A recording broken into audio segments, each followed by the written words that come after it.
여러분, 저는 박진성이고요.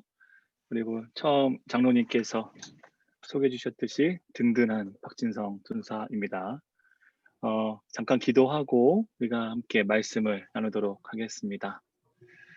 은혜의 하나님, 성령 하나님, 이 시간 이곳에 또 함께하는 이 예배의 시간에 오셔서 각자의 마음속에 자정해 주시고 오직 하나님의 뜻과 하나님의 마음과 하나님의 선하신 말씀에 그 씨앗만이 또 그 의미만이 남겨질 수 있도록 도와주시옵소서. 전할 때에 오직 하나님의 뜻만 어, 전달되게 소망하오며 능력 없는 종이 외칠 때에 능력 있으신 하나님께서 그 모든 것을 주관하여 주시옵소서. 예수님의 이름으로 기도합니다. 네. 아멘. 말씀을 나누기 전에 잠깐 광고 공지 드리면 그 어제 그저께 그 문정희 자매님께서 청년부 카톡방에 올려주셨던 그 중보기도 내용에 대해서 제가 어른들 그 중보방에 올렸는데 그중에 두 분께서 그 자매를 돕고 싶다고 말씀해 주셨고 저한테 이 재정을 주셨어요. 그래서 정희 자매가 오셔서 픽업해 가셔도 될 것 같고 아니면 우리 청년부 대표이신 송하연 자매님께서 와서 픽업해 주셔도 될 것 같아요. 일단 사무실에 있다는 거 알고 방문해 주시면 좋을 것 같습니다. 지난주에 저는 사람들이 정말 원하는 그리고 필요에 반응하고 그리고 복음의 메시지, 예수 그리스도의 온전한 메시지를 통해 치유, 회복, 기쁨, 그리고 구원을 이루는 것이 온전한 영성의 한 모습이라고 이야기했습니다. 자신의 필요와 부와 명예를 위해서 사람들을 속이고 이용하는 것이 아니라 그들의 입장에 서서 그들의 속을, 그들의 마음을 이해하고 정말 필요한 것인지 무엇인지 알아서 채워주는 것, 그렇게 사는 것이 영성의 모습이라고 이야기했었습니다. 온전한 영성이 무엇인가에 대한 또 고민 끝에 그 두 번째로 오늘은 함께 행하는 것이 무엇인가에 대해서 함께 좀 고민해 보고 싶어서 오늘 출애굽기와 미가서 말씀을 준비했습니다. 특별히 하나님과 함께 행한다, 막연하게 그 길을 걷는다라고 생각할 때 그냥 낭만적인 것 혹은 어떤 막연한 그림이 아니라 도대체 그 걷는다라는 것 안에 어떤 의미가 내포되어 있는가, 그리고 어떻게 우리 삶 속에서 그렇게 걷는 것이 실현할 수 있는 것인가에 대해서 한번 고민해 보는 시간을 가지면 좋을 것 같습니다. 저는 중학교 때, 고등학교 때 처음에 예수님을 만나고 수련회라는 것을 처음 간 적이 있었습니다. 그때에 어떤 그 고등부에서 특별한 이벤트를 한다고 높은 산 전체의 코스별로 이렇게 어떤 미션 스테이지 같은 걸 마련해 준 적이 있었어요. 그래서 그때 해병대 장교 출신의 고등부 부장님과 함께 산봉우리 있었습니다. 당시에 체력이 뭐 강한 편은 아니었는데 대략 그 이벤트 그 프로그램이 끝나기까지 대략 한 3 시간 정도 걸렸는데 그 3 시간 동안에 그 산봉우리 하나를 넘고 다시 넘어오고 다시 옆에 산을 넘어가고 다시 올라오고 정말 에너자이저 같은 부장님의 체력을 쫓아가느라고 결국엔 제가 탈진했고 기절했습니다. 그래서 그 고등학교 때 그 산봉우리에서 부장님의 어깨에 들쳐서 내려왔는데 그때 내려오셔서 부장님께서 하셨던 말씀이 딱 두 마디셨어요. "체력 좀 키워야겠다."와 그리고 "대견하다." 두 가지. 어 체력에 대해서 부족은 뭐 그 산 두 개로 뛰어다니는 것, 쉬지 않고 뛰어다니는 것을 제가 커버하기에는 그 당시에 제가 좀 약했던 것 같고요. 두 번째는 그 솔직히 그 해병대 장교, 훈련 장교 출신의 그 부장님, 그 부장 집사님의 보폭을 맞춰서 그래도 뒤처지지 않고 다녔다는 것에 대해서 "대견하다."라고 말씀을 해 주셨습니다. 그리고 그것 때문에 "이 행사가 잘 마쳐질 수 있었다."라고 이야기해 주셨던 것을 들은 기억이 있거든요. 그만큼 어른의 보폭을 나이 어린 사람, 작은 사람이 맞추는 것이 '아 여간 쉽지 않구나.'라는 생각도 했고, 또한 훈련받은 사람의 그 능력을 쫓아간다는 것이 정말 어렵다.'라는 생각을 그때 했었던 적이 있습니다. 특별히 하나님과 우리 사이를 생각할 때에 하나님의 보폭은 얼마만큼이며 또 우리가 그 하나님의 보폭에 맞출 수 있는 것은 만큼일까라는 고민을 하게 되는 것이지요. 그런 관점 안에서 저는 다시 한번 모세의 이야기를 가지고 와 봤습니다. 출애굽기 3장 4 절에 보면 여호와께서 그가 보려고 돌이켜 오는 것을 보신지라 하나님이 떨기나무 가운데서 그를 불러 이르시되 모세야 모세야 하시매 그가 이르되 내가 여기 있나이다. 하나님께서 모세라는 사람을 부르시는 장면이 등장합니다. 근데 궁금한 것이죠. 그냥 단순하게 하나님께서 모세를 부르셨구나라고 생각할 수도 있겠지만 제 머릿속에는 '왜 모세인가?'입니다. '왜 모세지?'라는 것. '모세가 어떤 특별한 능력이 있었나?'라는 생각이나 혹은 '하나님만이 보시는 그 관점 안에서 모세가 가지고 있는 어떠한 것이 있었나.'라는 생각을 갖게 되는 것입니다. 우리가 잘 알듯이 모세는 애굽 안에서 그 이집트의 어린 시절부터 왕족 교육과 왕족 전통과 왕족의 문화와 그들이 가지고 있는 모든 시각과 관점을 가지고 자라난 사람인 것이죠. 즉 모세 안에 특별히 제가 볼 때 이 부분이 좀 특별한 부분인데 이스라엘 백성의 고통받는 모습과 그리고 그들을 감독하는 이집트 사람들의 관점, 이스라엘 백성을 어떻게 바라보고 있는지, 어떤 만큼의 가치로 그들을 바라보고 있는지에 대한 부분을 모세는 알고 있지 않았을까 생각을 해보는 것입니다. 단순하게 모세라는 사람의 전반적인 것을 아우르는 것이 아니라 모세만이 가지고 있었던 이스라엘과 애굽의 중간에 서서 모세만이 가지고 있었던 그 독특한 무언가의 어떤 관점이 있지 않았을까라는 생각을 해보는 것이죠.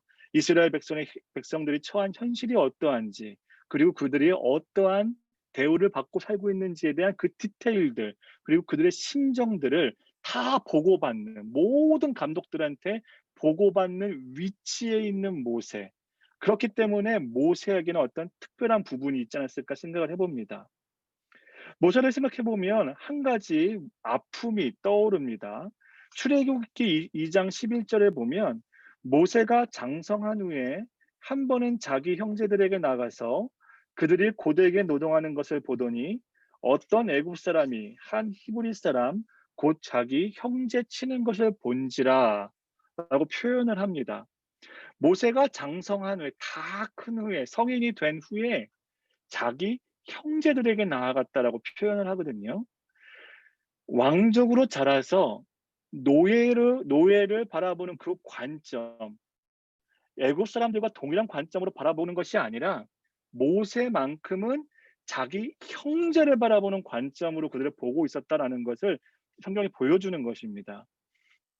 즉 이집트와 나를 하나로 보는 것이 아니라 이스라엘 백성과 나를 하나로 보고 그 형제들, 내 가족과 같은 그 형제들의 고된 노동으로 인한 핍박과 억압을 보고 있었다라는 것을 지금 표현하는 것이죠.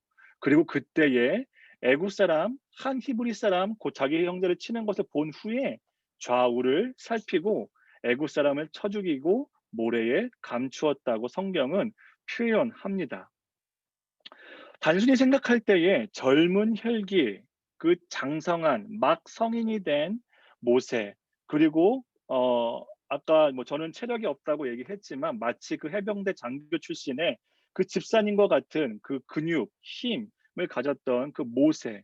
젊은 연기의 혈기 때문에 이 일을 자행했다고 생각할 수 있지만 아기 때와 어린 시절 그리고 청년 시절의 전부를 고대 나라 중에서 최강국이었던 이집트 왕가에서 왕의 교육을 받고 자란 모세가 즉흥적으로 어떤 행동을 했다는 것 그리고 왕의 기품과 예법에 맞게 신중에 신중을 거쳐서 하지 않았다라는 것은 좀 납득이 되지 않습니다. 그렇기 때문에 모세의 이 결정, 이 행동은 정말 많은 생각 끝에 어떠한 결정, 한 가지 결정을 했다는 것을 우리는 추론할 수 있는 것이지요.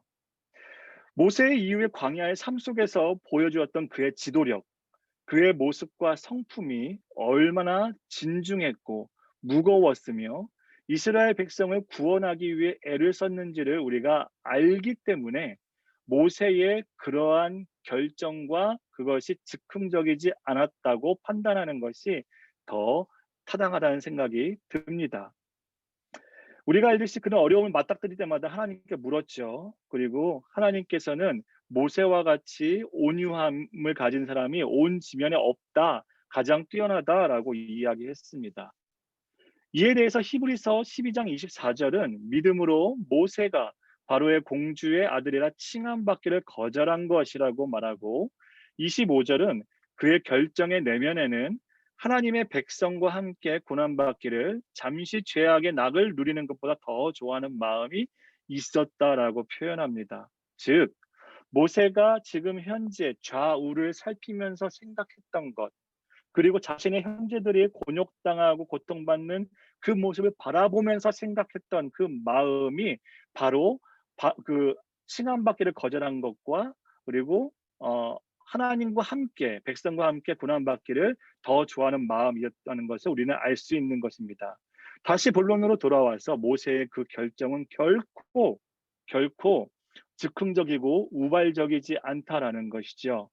하지만 우리가 잘 알듯이 모세의 이 결정, 사람을 죽이는 결정, 그리고 모래 사이에 숨겨두었던 그것은 온전치 않았습니다. 이유는 무엇이었습니까? 이집트에서 모세가 쫓겨나게 되었고, 그리고 그로 인해 이스라엘 백성의 노역의 강도가 더욱더 세져 버렸습니다. 모세는 어떤 마음에서 그렇게 행동했을지 몰라도 그 결과는 좋지 않았던 거죠. 어쩌면 모세가 가지고 있는 지금 중년을 넘어서고 있는 80세를 넘어서고 있는 그 모세, 중년의 모세에게 가지고 있는 아픔 중에 하나가, 어쩌면 자기가 젊은 시절에 애굽을 바라볼 때에 자신의 이웃들, 자신의 형제들을 지키지 못하고 구해내지 못한 것에 대한 아픔과 혹은 슬픔이 있지 않았을까 생각을 해봅니다. 그런 모세를 하나님께서 부르신 것이 아닌가 생각을 해봅니다.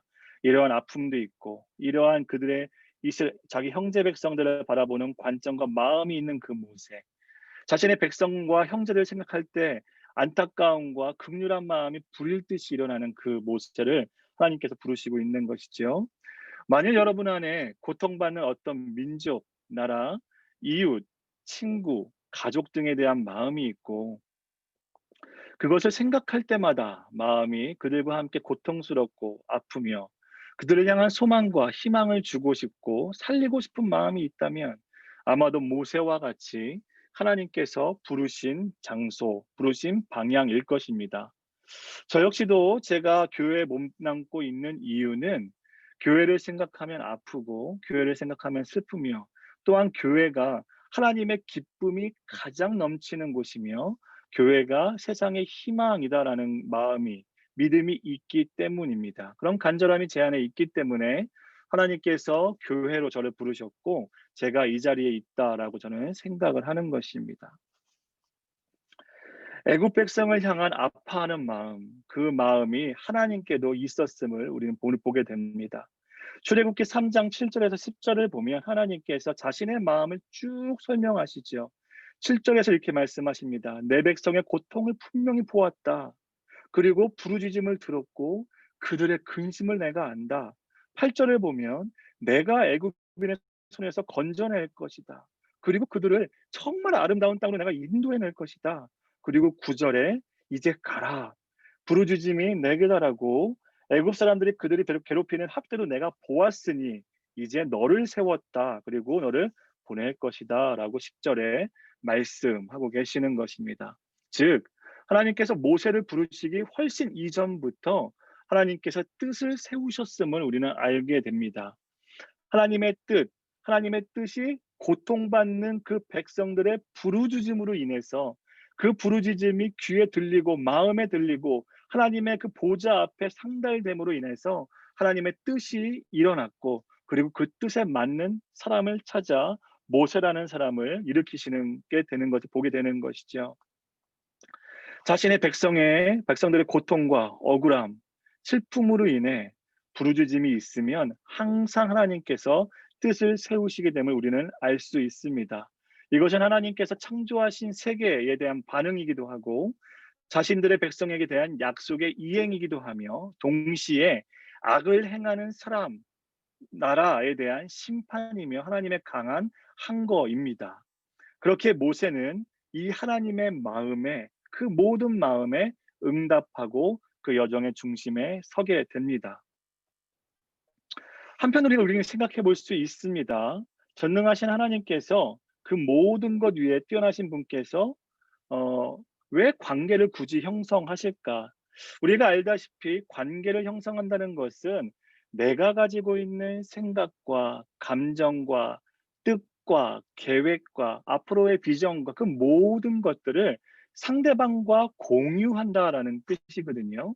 그렇기에 가장 친밀한 배우자, 가장 친밀한 가족들과는 일반적으로 나의 계획과 생각들을 쉐어하는 것이 당연하고 또 그래야만 하고 또 그것이 어색하지 않습니다. 또한 우리 친구과 이웃들 중에 정말로 내가 마음 편히 내 생각과 계획과 마음속에 있는 얘기를 꺼낼 수 있는 사람이 있다면 그 사람은 아마 좋은 관계를 형성하고 있는 사람이겠죠. 우리가 보았던 출애굽기 3장 7 절에서 10절 말씀은 하나님께서 모세라는 사람한테 오셔서 관계를 형성하고 계시는 것입니다. 무엇을 말씀하셨던 것입니까? 하나님의 생각, 아픔, 슬픔, 계획, 꿈, 비전, 앞으로의 어떻게 하실 것에 대한 모든 것들을 다 모세에게 설명하고 계시는 것입니다. 왜 하나님께서 그러셔야만 할까요?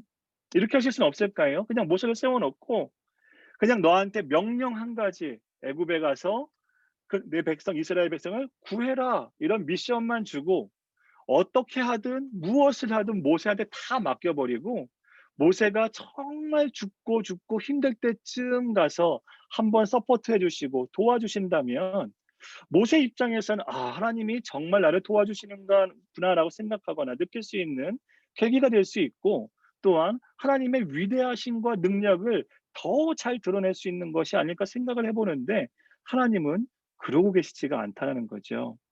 굳이 정말 한낱 미물과 같은 모세한테 가서 자신의 모든 마음을 설명하고 계시는 것입니다. "내 마음이 이렇다. 내가 이렇게 행할 거다.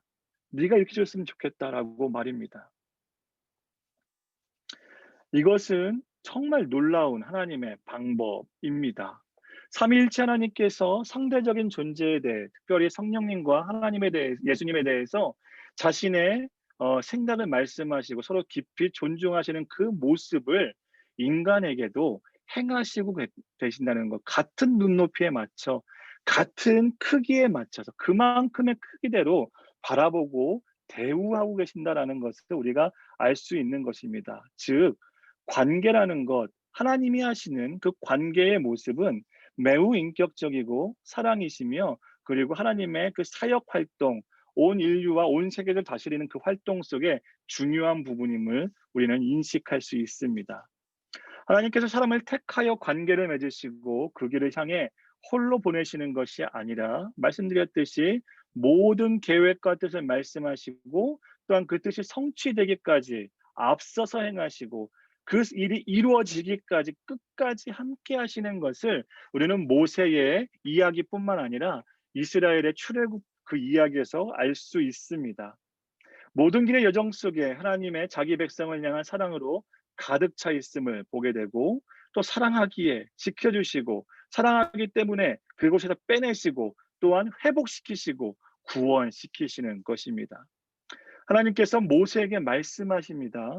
하나님의 지혜 안에서 모든 계획은 완벽히 수립되어 있다. 무엇을 해야 될지, 적군의 인내가 어디까지인지, 그리고 어떻게 해야 온전히 그리고 완벽히 구원해야 되는지 내가 다 알고 있으니 너는 가서 지팡이를 던지고 너는 가서 팔을 들어 외치고 내게 기도하라라고 말씀하시는 것이죠. 얼마나 체계적입니까? 모세가 길을 갈 때에 위대해 보일지 모르고 모세가 일을 할 때에 그것이 가장 모세만 우리가 집중해서 볼지 모르겠지만 사실은 모세는 하나님께서 준비해 놓으신 그 완벽한 여정 중에 한 부분 그 길을 다만 함께 했던 것입니다. 우리에게도 이런 하나님은 같은 모습을 보이실 것입니다. 어떤 모습이십니까? 자신의 뜻과 생각을 말씀하시는 것, 그리고 그 길에 함께 서자고 말씀하시는 것일 것입니다. 특별히 하나님의 백성을 향한 그 구원의 여정이 뜻이 세워질 때에 아마도 하나님은 여러분에게 그 구원 여정에 대한 마음을 깨닫게 하시고 느끼게 하시고 보이게 하실 것입니다. 그리고 그것에 대한 소망과 그 마음의 열정을 불일 듯이 일으키실 것입니다. 여러분의 마음이 그 마음에 응답하고 함께 아파하여 그 여정의 파트너로 참여할 때에 하나님은 그 모든 여정 속에 우리가 해야 할 것이 무엇이고 우리가 필요한 것이면 어떤 것이든지 채우시기 시작할 것입니다. 무엇을 해야 옳은 것인지, 무엇을 해야 옳지 않는 것이 안 하는 것이 옳은 것인지 등을 말씀하실 것인 거죠. 모든 여정은 하나님의 관계 안에서 시작되어집니다. 뜻은 관계가 세워지기 전에 하나님께서 세우실지 모르겠으나 하나님께서 일을 시작하시는 그 처음은 여러분과의 관계에서 시작이 되어집니다. 그렇다면 우리는 궁금할 수 있죠. 내 삶 가운데 하나님의 뜻이 있나? 하나님께 나를 부르시는 곳이 있나? 만약 아직 모르시고 그것이 어디인지 모르시다면 우리가 해야 할 것은 한 가지인 것이지요. 하나님과 관계를 시작하는 것. 좀 더 깊게 얘기하면 하나님이 세우신 뜻을 나에게 말씀하시게 하는 것. 그래서 그 마음을 내가 동감하고 그 마음에 내가 참여해서 그 발걸음 한 걸음을 뛰기 시작하는 것. 그것이 어쩌면 내 인생의 여정에 우리 모든 삶의 인생의 여정의 처음 시작이 될 것입니다. 또 하나의 중요한 포인트가 있습니다. 결코 하나님은 모세를 홀로 두시지 않았다라는 것입니다. 함께 하셨다라는 것. 우리가 진정한 영성 그리고 온전한 영성이라는 것을 생각할 때에 우리는 늘 얘기합니다. 하나님과 함께하는 것, 하나님과 동행하는 것이라는 거죠. 근데 여기서 아이러니가 발생합니다. 하나님은 한 번도 그리고 그 모든 시간에 모든 분초에 그리고 마이크로 세컨 그 시간 그 찰나에도 우리를 벌어 주시거나 혼내 주신 적이 없는데 왜 우리는 하나님과 내가 스스로 홀로 있다고 생각이 되어지는가 하는 부분인 것입니다. 답은 되게 단순하겠죠. 물론 이것을 신학적으로 파고 들어가면 여러 가지 부분들을 이야기할 수 있겠지만 답은 되게 단순합니다. 내가 하나님과 함께 있지 않은 것입니다. 상대방은 나와 함께 하고 있었는데 싫은 것이죠. 나의 죄가 들킬까 봐, 내가 하고자 하는 것 하나님께서 못하게 하실까 봐, 그리고 내가 하고자 하는 욕심과 열정은 이것을 다 준비했는데 그 길로 이끄시지 않으실까 봐 여러 가지 나의 의지와 나의 마음과 빗나갈까 봐 하는 모든 걱정과 두려움 때문에 어쩌면 우리는 하나님을 멀리 하는 것은 아닌가 생각을 해봅니다. 중요한 것은 어떤 상황에도 상관없이 주님은 나를 홀로 두시지 않으셨다라는 거죠. 모세가 외로울까 봐 그 광야의 여정 중에 여호수아라는 특출난 지도자를 세워주셨고요. 갈렙이라는 놀라운 사람을 세워주셨습니다. 그리고 그 여정 중에 아론이라는 자신의 형을 세워주셨고요. 그뿐만 아니라 그들과 함께 하나님이 함께 하셨다는 거죠. 큰 결정을 내려야 될 때, 내적인, 외적인 갈등이 심할 때에도 하나님은 말씀해 주셨고, 그리고 적군을 만났었을 때 책략이 필요하고 전술이 필요할 때도 말씀해 주셨습니다. 그리고 직접 싸워 주셨어요. 그리고 모세가 마지막 죽는 그 순간까지 하나님은 그와 함께 하셨습니다. 하나님께서는 그렇기 때문에 우리와 함께 하시는 것이지요. 하나님은 여러분을 결코 한 번도 여러분의 인생 속에서 홀로 두신 적이 없으십니다. 그 어느 순간에도 외면치 않으셨고 그 어느 순간에도 여러분의 필요를 채우시지 않으신 적은 한 번도 없다는 것입니다. 그렇기에 선지자 이사야는 이사야 7장 14절에 이렇게 이야기하는 겁니다. 주께서 친히 징조를 너희에게 주실 것이라 보라 처녀가 잉태하여 아들을 낳을 것이요 그의 이름을 임마누엘이라 하리라 라고 예언하셨고 그 말씀에 대한 성취 그리고 그 말씀에 대한 보이는 하나님으로 오신 분이 바로 예수 그리스도인 거죠. 그래서 마태복음 1장 23절을 보면 예수 그리스도가 임마누엘이라는 이름으로 우리에게, 여러분에게 오셨다는 것을 알 수 있습니다. 임마누엘의 뜻이 무엇입니까? 하나님이 우리와 함께 계신다. 즉 하나님은 하나님의 뜻을 세우시고 일을 이루시고, 그리고 사람을 세우시며 사람의 여정의 모든 것이 끝날 때까지, 이전에도 이후에도 하나님은 그 함께 계시는 것을 한 번도 저버리신 적이 없다라는 것입니다. 그렇기에 우리가 말할 때 다시 돌아와서 온전한 영성은 하나님과의 온전한 관계, 하나님과 함께하는 것에서 나온다고 말할 수 있습니다. 또한 온전한 관계는 서로의 생각, 마음을 깊이 이해하고 아는 것이기 때문에 하나님과의 온전한 관계, 온전한 영성은 하나님의 생각을 알고 하나님의 마음을 알고 그 깊은 심연의 고민 가운데 우리가 참여하는 것이라고 할 수 있겠습니다. 우리가 잘 알듯이 성령님께서 하나님의 생각을 깊이 통찰하시고 아신다는 것을 알고 있습니다. 그렇기에 우리는 생각해 볼 수 있는 거죠. 성령님과 하나님은 깊은 관계를 갖고 계시는구나. 그렇기에 우리가 하나님과 온전한 관계를 갖고 있는 사람이라면 그 하나님의 모습 속에서 그 모습의 길, 그 여정을 쫓아가고, 그리고 악과 타협하지 않고 동시에 선을 흘려보내야 한다는 것. 그래서 이스라엘 백성을 구원하셨던 그 하나님의 모습과 같이 구원을 이루는 것이 우리의 사명이라는 것입니다. 때로 우리가 하나님의 뜻을 온전히 이루는 것에 대해서 오해하는 모습을 심심치 않게 봅니다. 특별히 저는 청년부나 청년들을 훈련시키는 자리에 있었을 때에 많은 청년들이 오해하는 생각, 그 한 가지 관점, 한 가지 렌즈가 있는 것을 발견하게 되었습니다. 얼마만큼의 연봉을 받고, 그리고 이윤을 내고, 그리고 뉴스나 언론에 보도될 만큼의 큰 일을 하는 것, 어떤 업적을 성취하는 것, 마치 연예인들이 연예 대상을 타서 마지막 무대에 서서 내가 연예 대상을 받았기 때문에 하나님께 영광을 돌린다라고 말하는 것과 같이, 어떠한 성공이라는 두 글자를 이뤄내야지만 하나님과의 깊은 관계가 있다, 나는 하나님과 친밀하다, 혹은 나는 하나님께 영광 돌리는 삶을 살고 있다라고 이야기하는 것을 참 많이 들었습니다.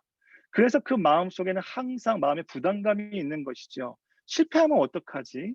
사람들 보기에, 사람들이 인정하지 않을 만한 업적을 내면 어떡하지? 하는 마음으로 가득 차 있는 것이죠.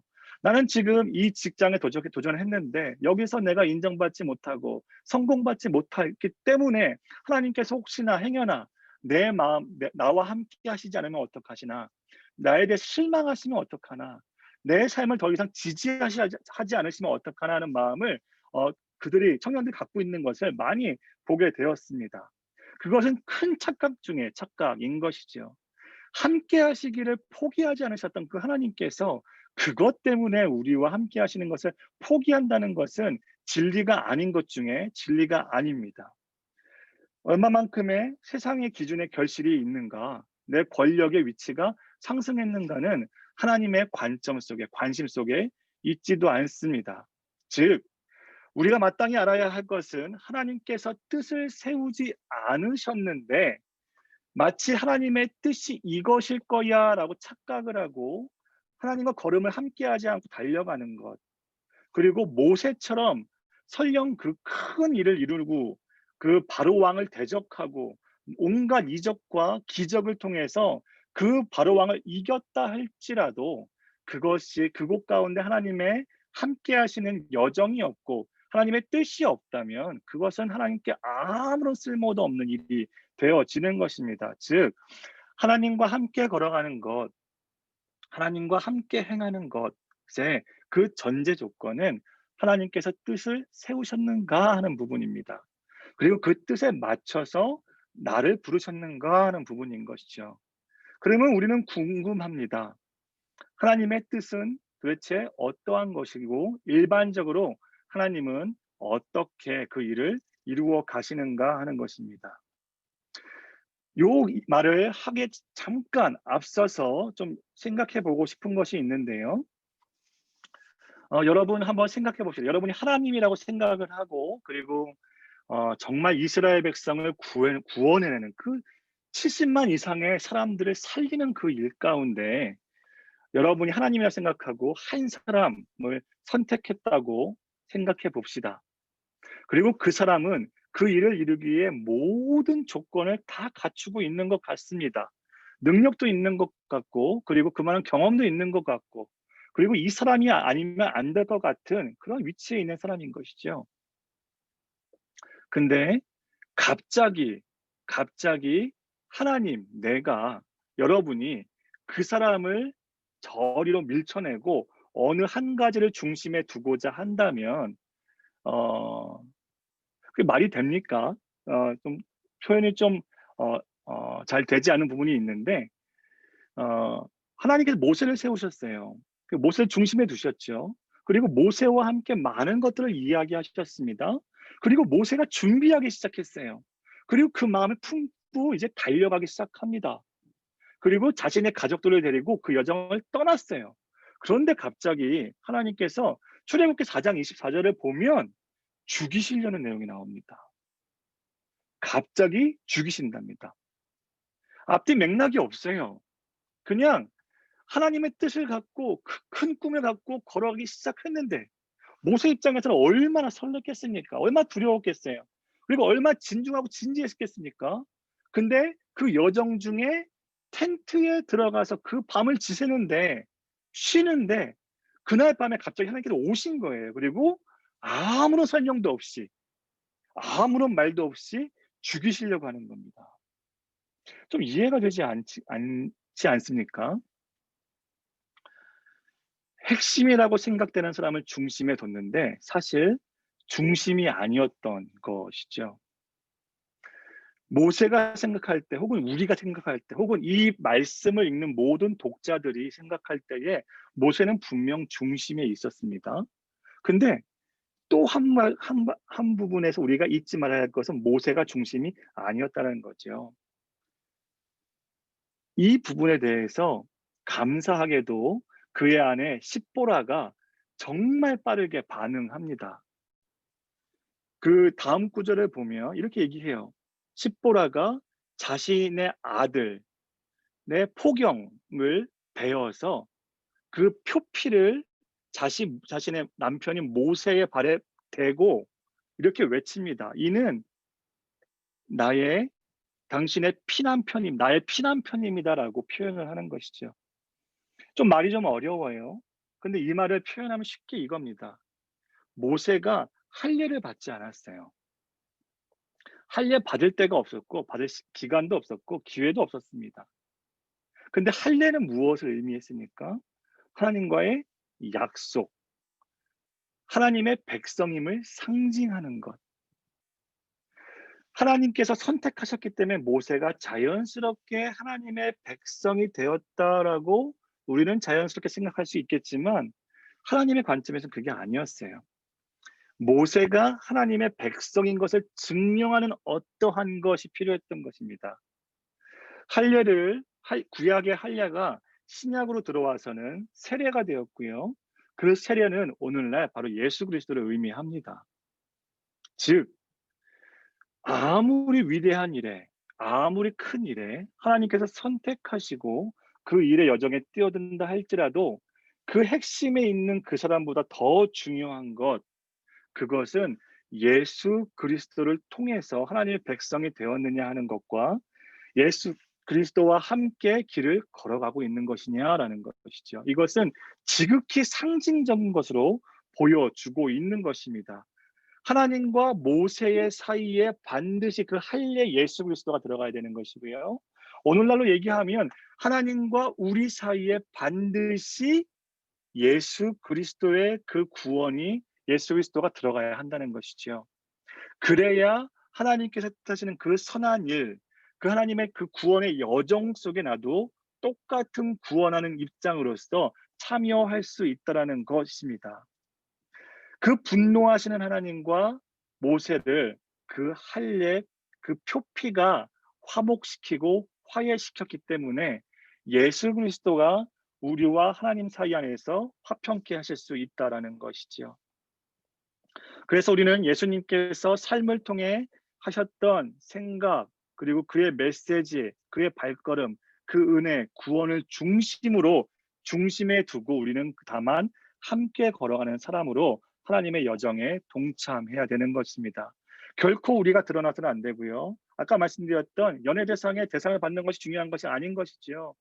그 중심에 예수 그리스도를 두고 예수 그리스도가 드러나게 하기 위해서 우리는 아웃사이더로 함께 동역해 나가야 하는 것입니다.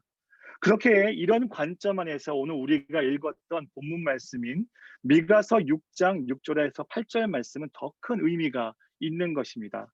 다시 한번 읽어보고 싶습니다. 내가 무엇을 가지고 여호와 앞에 나아가며 높으신 하나님께 경배할까? 내가 번제물로 1년 된 송아지를 가지고 그 앞에 나아갈까? 여호와께서 천천의 순양이나 만만의 강물 같은 기름을 기뻐하실까? 내 허물을 위하여 내 맏아들을, 내 영혼의 죄로 말미암아 내 몸에 열매를 드릴까?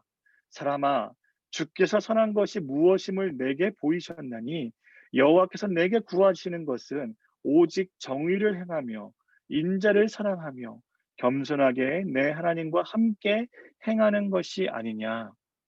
그 어떤 예배보다, 그 어떤 제물보다 기뻐하시는 것, 그것은 하나님이 보이신 선함, 즉 오직 정의를 행하며 인자, 이웃, 사람, 영혼들을 사랑하며 하나님과 함께 걸어가는 것을 이야기합니다.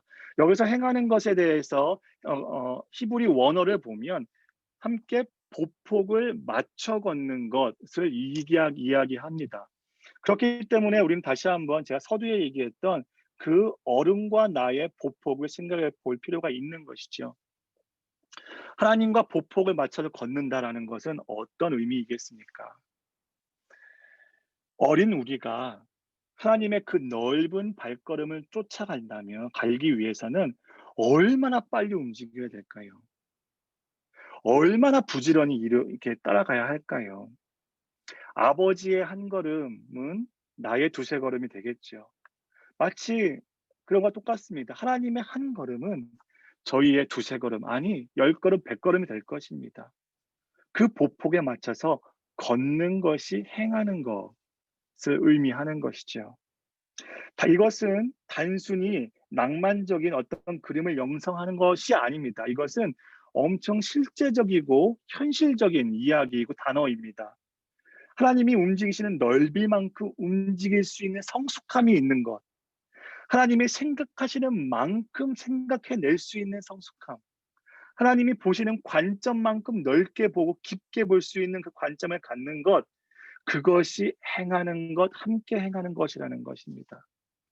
그러면 여기서 질문이 발생하죠. 과연 우리는 하나님의 깊은 마음에 대해서 물어본 적이 있는가? 하나님의 그 깊은 마음속의 고민에 대해서 물어본 적이 있는가? 하나님 어떤 것을 고민하십니까? 어떤 부분에 있어서 아파하고 계십니까? 어떤 종족, 민족, 나라, 이웃, 가정, 사람, 영혼들을 향해서 하나님 고민하고 계십니까? 물어봐야 한다는 것이죠. 물어야 관계가 형성이 되고, 물을 때에 하나님의 일이 시작이 되고, 그리고 그 물음에 대해서 내가 알기 시작할 때 그 행함의 보폭, 그 같이 발맞춰서 걸어가는 그 보폭이 시작된다는 것입니다. 결혼해 보니까요, 서로 다른 남과 여가 살게 되는데 생각을 공유하고 고민을 나누고 상대방이 어떠한 방향으로 가는지를 알아야 내가 맞출 수 있겠더라고요. 모르면 서로 따로 걸어가든가 모르면 이해할 수가 없습니다. 다시 말해 하나님과 함께 행하는 것, 오직 정의를 행하며 인자를 사랑하며 하나님과 함께 행하는 것. 좀 더 깊게 오늘의 관점으로 이야기한다면 하나님이 아시고 느끼시고 고민하시는 만큼의 정의가 무엇인지 알고 행하며 인자를 사랑하는 것, 하나님께서 사랑하시는 그 깊이만큼, 그 넓이만큼 이해하고 같이 바라보며 함께 그 보폭을 맞춰 걸어가는 것이 온전한 영성의 모습이라고 생각을 해보는 것입니다. 모세는 하나님의 보복만큼 걸어냈죠. 물론 하나님께서 기다리신 적도 있고 모세의 연약함을 참으실 때도 있으셨습니다.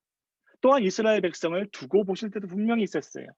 하지만 모세는 하나님의 편에 서서 그 길을 함께 걸어가려 애썼던 것입니다. 사랑하는 여러분, 이 한마디 함께 걷는 것을 표현하기 위해 앞에서부터 쭉 많은 여정들에 대해서 이야기하고 달려왔습니다. 즉, 우리 하나님과 함께하는 것이 기쁨입니다. 나는 하나님과 함께합니다. 주님의 뜻을 아는 것이 내 삶의 기쁨입니다라고 얘기하는 이 이면에는 반드시 하나님에 대한 질문이 있어야 합니다. 하나님의 그 생각의 깊이를 알려달라는 그 질문이 반드시 있어야 되는 것이고, 그것을 우리가 알고 공감하며 그 마음을 모세와 같이 같은 아픔으로, 같은 기쁨으로, 같은 슬픔으로, 같은 행복으로 품어낼 때 비로소 하나님께서 뜻을 이루시기 시작하실 것입니다. 사랑하는 여러분, 온전한 영성은 예수 그리스도를 중심에 두고 그 안에서 길을 따라 걷되 하나님과 함께 보폭을 맞춰 정신없이 부지런히 하나님만 바라보고 쫓아가는 것입니다. 오늘 여러분의 삶 속에서 속삭이고 계시고 말씀하고 계시고 하나님의 마음을 좀 알아달라고 계속해서 지혜로 생각으로 깨닫게 하시는 그 하나님의 방향은 어떤 곳입니까? 어떤 영역입니까? 하나님은 여러분과의 관계를 통해 놀라운 일을 이루실 것입니다. 그리고 그것은 우리는 온전한 영성, 성숙한 영성이라고 이야기할 것입니다. 아마도 계획은 수많은 계획들을 하나님께서 짜놓고 계실 것입니다. 그리고 그것에 맞춰서 그 같은 마음을 품어낼 수 있는 그 한 사람, 그 사람을 찾고 계시고 그 사람이 나타나셨을 때에 그 일을 일으키실 것입니다. 저는 그 한 사람, 그 하나님의 마음을 알아들이는 그 한 사람이 여러분이시기를 간절히 소망합니다. 그리고 그 영성의 초대에, 그리고 그 여정의 그 길에 각자의 여러분의 그 놀라운 여정 속에 여러분이 있으시기를 간절히 기도합니다. 하나님과 함께 깊은 관계를 맺는 여러분이시기를 주님의 이름으로 축복합니다. 제가 기도하겠습니다.